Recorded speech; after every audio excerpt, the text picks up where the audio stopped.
And welcome back to ESPN 580 Orlando and ESPN 580Orlando.com. This Saturday, Mall at Millennia at Max Muscle. Anthony Rumble Johnson, UFC, just light heavyweight beast, light heavyweight contender. We'll be there. He'll be signing autographs. What time will he be there at? Anthony's going to be there at 2. It's from 2 to 5 p.m. Saturday. From 2 to 5 p.m. I've got a whole group of people in the studio with me right now. We got Heather, and I also have the man himself, Anthony Rumble Johnson. Everybody, thank you for joining us right now. Awesome. Thanks for having us. Thanks for having us. All right. All right, so let's talk to Anthony here real quick.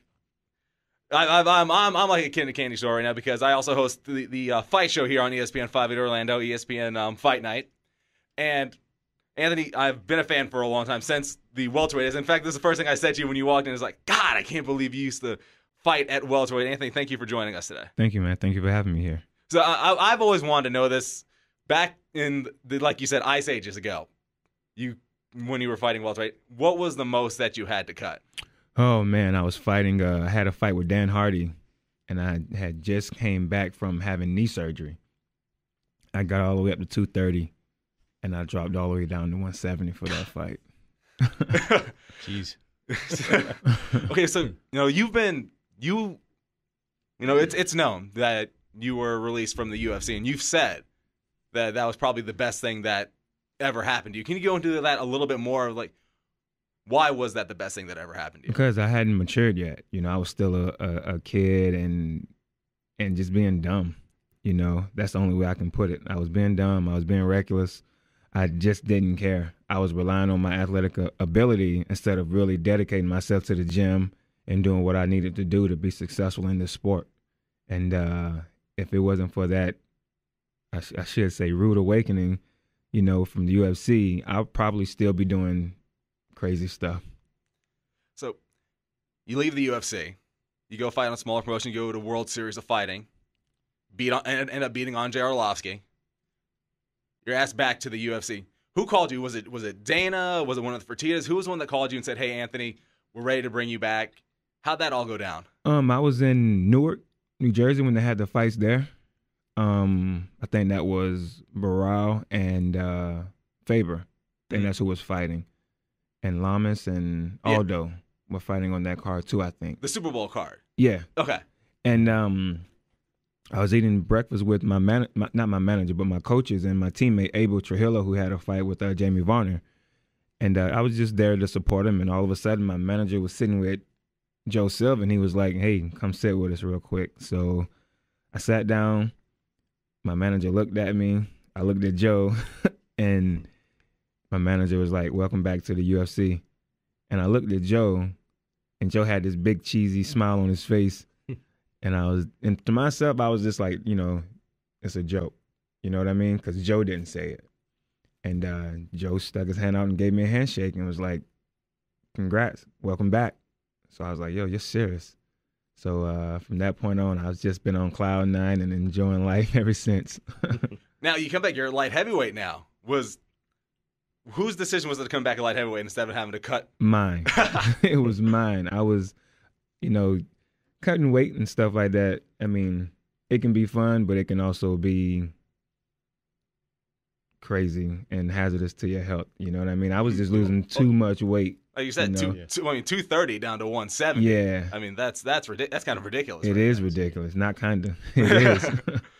Okay, so your first fight back was against Phil Davis, Mr. Wonderful, who a lot of people pegged him as the next contender for the title. You dominated him for 3 solid rounds. Mm-hmm. And then your last fight against Little Nog, you stopped a Nogueira, Little Nog, in less than a minute. You have been tearing people up right now. I mean, where does your mindset after those last 2 fights? I mean, just coming back at light heavyweight, you're rejuvenated, and you're almost everybody's thinking you're owning the division. I mean, my mindset is always the same. I just go out there and do what I got to do because, I don't see anybody in the UFC that's any better than I am. To me, I'm like this. The guy across the cage from me is human. He can take the same punishment I can take, so we just got to go out there and do it. I don't get nervous. I don't think about anything. I'm more relaxed when I'm in the cage than when I'm out of the cage. You did stop in O'Gara, though. Yeah, I did stop in O'Gara, but I didn't think I was going to do it like that. That quick, though. Yeah. I mean, a lot of us were sitting there watching TV like, yeah. Oh my God. It was like a Tyson fight. It was basically. It was brutal. People don't understand how big Nogueira is either. Right. Like his head is huge. His head is huge, hands huge, his feet were big. I was like, yo, this guy has some size on him. Okay, so now that's out of the way. You sent out a tweet earlier this week. Just hurry up, sign the papers. I don't have all day. Who was that directed to? I mean, I was just getting everybody talking again. It seemed to work. You're asking me about it. I mean, it was directed towards a couple of people, but I just can't say any names. So you can't say. Can I say some names and see if I hit on any of them? You can say whatever you want to say. Okay. I'm not going to agree to it. I mean, because the rumors are flying around. The rumors are always Bader and Gustafsson. Yeah. I mean, there's a whole list of guys. Right. Okay, then I want to ask. You're probably going to say the name, but I'm not going to let you know. Yeah. Okay, then I kind of want to. Us, me in the media, we like to stir the pot a little bit. Of course you do. A lot of stuff has been, said back and forth between you and Alistar Overeem. Yeah, what about him? Well, Alistar was the one that hurt Jon Jones. Now, Jon Jones is out until, January, February, quite possibly, for his title fight. They had to push that back. Has in your experience with him, since you've trained around him, does he try and hurt people? I've seen him trying to hurt people. Yeah, I've seen him try and bully people. I mean, Cowboy has said something about, Alistar was whipping out behind or something like that in the gym. That never happened. I mean, if I got beat up, I'll admit I got beat up. Right. You know what I mean? Alistar's a big, strong guy. He's fast for his size. People don't understand how fast he is for his size, because you just see so much man there. You don't understand how fast he is. But I've seen Alistar do some pretty shady stuff. You know what I mean? Mm-hmm. And, I'm not really going to say what I've seen because what happens in the gym stays in the gym. Right. You know what I mean? Yeah. But I've seen him do some shady stuff, and just from the things I've seen, it makes me not like him. I don't have respect for people that did the things that he did, and just the way he was treating people. Right. I mean, and from what I've seen, he saw himself up here, and he saw you down there. Right. You know what I'm saying? He looked down on people from what I've seen. And he's at Greg Jackson now. He might have changed, but I can only go by what I know.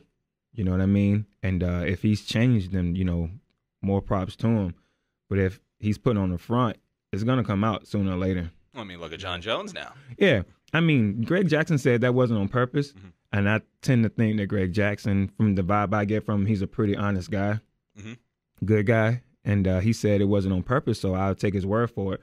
But once again, from the things I've seen, I still doubt that he didn't do it on purpose. Then I seen what Andrei Arlovski has said. He just hurt people. Mm-hmm. There's no excuse for hurting people that you train with. Those are supposed to be your training partners, your family. You're supposed to make each other better, not hurt each other. I mean, maybe I can say it, but I've actually heard that they kicked him out of the gym because of his... Out of Jackson's? No, out of... Black Zillions? Yeah, just because of his how he trains and his bullying. So nobody respected him in the gym. Nobody respected him in the gym. Wow. And that was his fault. Because overall, we all respect each other. But he wasn't team Black Zillions. He was team Alistar Overeem. Yeah. And everybody in the gym can say that. And it's not, I'm not downgrading him, man. He's, like I said, he's an awesome athlete. I just think he's a knucklehead in a lot of ways. So if they came to you with a fight at heavyweight against Alistar Overeem, would you take that? I would take it. Just because to me it wouldn't be business, it would be personal. Really? Yeah. I mean, just because of the things I have seen and the people that he's did things to that I actually care about, like they're my blood. You know what I mean? To me, everybody's on the same level. You're in the gym. I don't see myself better than anybody that's fighting 135 or whatever the weight class is. To me, I train with them. I don't try and hurt them. They don't try and go crazy on me. At the end of the training session, we hug each other and say good job. You know what I mean? I don't go in there and try and just smash them just because I'm bigger than them. Mm-hmm. And, they don't go in there and try and hit me with all the might, that they have, because I'm bigger than them. So like nobody's trying to prove anything. We're just trying to make each other better once again. And that was, to me, that was his thing. It almost seemed like he had to prove that, okay, hey, I'm bigger than you. I'm stronger than you. I'm faster than you. You have to respect me. I'm Alistar Overeem. See, and the fact that you said it would be personal, I mean, that's something that a lot of us, in the MMA media and even fans, we would love to see that. But all in all, it really wouldn't help you out in the light heavyweight division. I mean, it wouldn't. But I mean, right now, I'm at a point in my life where I don't care who I fight. Obviously, I went up to heavyweight and fought Andre Arlovski. Right. You know what I mean? I respect him as a fighter because we're in the same sport. You know what I mean? But I don't respect him as a human. As a man, I should say. Oh. That's better than saying not as a human, but as a man. Bit of chills right there. because I've seen what you can do, and now to hear you say that, I went down to Black Zillions, and I stepped in and I saw these guys training, and I know he's saying that they go easy on each other, but to him that's easy. But if you and I were to see how these guys train, I mean, these guys. I mean, I can only go off what I've seen, like on YouTube clips and all the clips that they show, the public and everything. I can only imagine what you guys, would do when the cameras are not. I saw you and Rashad training. Yeah, but we go at it, we bang, fight. You know what I mean? But we don't try and hurt each other. If one of us just get caught slipping, that was our fault. You know what I mean? Mm-hmm. We kick hard, we punch hard, but we don't try and just knock each other out. Right. We don't want to injure each other, but we give each other the look that you're going to get during a fight. Right. We make it realistic as possible without hurting each other. Of course. And I mean, it happens sometimes. Somebody gets knocked out every now and then. That's the name of the game. Mm-hmm. You know what I mean? But we don't, like, if I drop somebody, I don't just go in and try and finish them. I drop them, I say, stop. And I try and help the guy. You know what I mean? I'm like, hey, just chill, lay down for a second, or go sit down in the corner, get yourself together. And if you want to come back, come back. And if you don't, hey, bro, come back next week or whenever you feel like it. You know what I mean? Mm-hmm. Our team we don't have an ego. We see each other as family. UFC light heavyweight Anthony Rumble Johnson in studio with us on ESPN 580 Orlando and ESPN580Orlando.com this Saturday at Max Muscle Mall of Millennia. I've got more people on the panel here. Go ahead and introduce yourselves one more time. Sam Butler, Punch World Media. Punch World Media, and go ahead. And Heather Armiak. Oh, all right. So can you guys tell us a little bit more what's going to be going down on this Saturday at Mall Millennia? This Saturday at Mall Millennia, Max Muscle is doing like an open house. They sell a lot of supplements and stuff like that, and they're going to be one of Anthony's sponsors. Anthony's going to be out there basically meeting and greeting his fans, signing autographs, and that's from 2 to 5 p.m. So if you guys can make it out, it'd be great. So say I like to work out a lot. Right. I know I'm losing a lot of weight. I'm trying to put on more muscle. So if I go down to Max Muscle, I can pick up the type of supplements I need. You can pick up. So if I need a pre-workout, yeah, I can get a pre-workout. I need protein. I can get protein down there. Yep. I can get it down there at Max Muscle. Sure can. This Saturday, 2:00, Anthony Rumble Johnson, UFC light heavyweight down there, signing autographs. And it's Central Florida. I mean, there's a bunch of schools. Oh, it's a huge fan base. It's a huge fan base. I mean, I hope you're ready for the amount of people that are going to be out there on Saturday. Whoever comes, thank you. And if you don't come, you're missing out on a good time. It's going to be a good time with Anthony Rumble Johnson. Okay, so a couple more questions I want to ask you right now. I'm sure you've been watching the feud between Jon Jones and Daniel Cormier. Just your overall impression of it. It's good for the fans. Definitely a lot of hype behind it. I even want to see the fight. Right. Hopefully I'll be there. I think the little scuffle that they had was not called for, but I respect Daniel for standing up for himself. He's a man, he has his own views and, things he will accept and won't accept. And, but I think it was overall bad for the sport because we won't get major sponsors that way. And we need those guys so we will be respected as legit athletes, like football players and basketball players and baseball players and hockey players or whoever. We don't get that same type of respect. People like us, you know what I mean? People. But if you want to go to the Fortune 500 companies and stuff like that, they don't see us the same way as they see, Peyton Manning and Right. and Derek Jeter and other guys. You know what I mean? They don't see us as the same caliber of athletes, and we need those companies to back us, so we will be able to make more money and have a legit future. But I'm gonna tell you, the sports came a long way. I mean, you got companies like Burger King sponsoring and Bud Light, companies that you see with the NFL. Mm-hmm. And the guys in the NFL, I mean, those guys get into it as well. They get into heated arguments. Sometimes there's fights on the field, and people understand that. You know, when you get your adrenaline's going and that kind of stuff happens. You know, so people get it. You know, so I don't think it's I think it's become a mainstream sport now. I mean, it's on Fox, and I think it's come a long way. You know, from what it used to be. So I think we're knocking at the door. You know what I mean? But the door won't ever open if things like that keep happening. And in my opinion. Yeah, they're gonna see it kind of brutal, like a brutal sport, but it's gonna happen. happen. It's gonna happen eventually. We're gonna be respected, you know, by Gatorade. I mean, it's cool when you know Jon Jones is sponsored by I think Gatorade and Nike. You know, but they sponsor Jon Jones. Right. They don't sponsor the sport. Right. You know what I mean? MMA, they don't sponsor MMA. Right. Yeah. So, and that's what I'm talking about. I want them to be able to sponsor MMA, not just an individual. Yeah. You know, and if they do decide to sponsor an individual, that's cool. You know, that person just happens to make more money. I'm all for that. But I want the whole sport to be supported by Nike, Reebok, Adidas, Gatorade. You know, everybody. I think, and even Wheaties has gotten on board. Like they're Wheaties Pettis is on it right now, right? Yeah. Pettis made the Wheaties box. I think that's pretty big, right? Yeah, that's awesome. That's a big deal. Right. So. You know, and we see it in the Olympics, and we hope. I mean, that's when you do MMA, and everybody's getting a lot of stuff from the Olympics. You know, you first started getting wrestlers, and you're getting judo. You know, you have Ronda Rousey, and everything, right? Yep, you're right. Okay, she's a bad girl.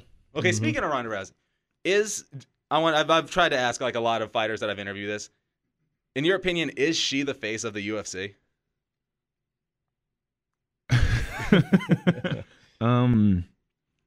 Because a long time ago. Honestly, she is. You know, I don't think any male in the UFC can touch her right now as far as popularity and stuff like that. Jon Jones has been around forever, but Ronda Rousey is just coming in and just destroying things. You know, and she's coming in and saying the right thing and fighting the right way, and just everybody loves her. When I first saw her, I was like, cool. You know what I mean? Mm-hmm. I really didn't believe all the hype behind her. And I lost respect for her whenever she fought Miesha Tate, and then Miesha Tate tried to shake her hand and she walked away. That's when I was like, yeah, I'm really not a fan. Yeah. But then, she grew on me.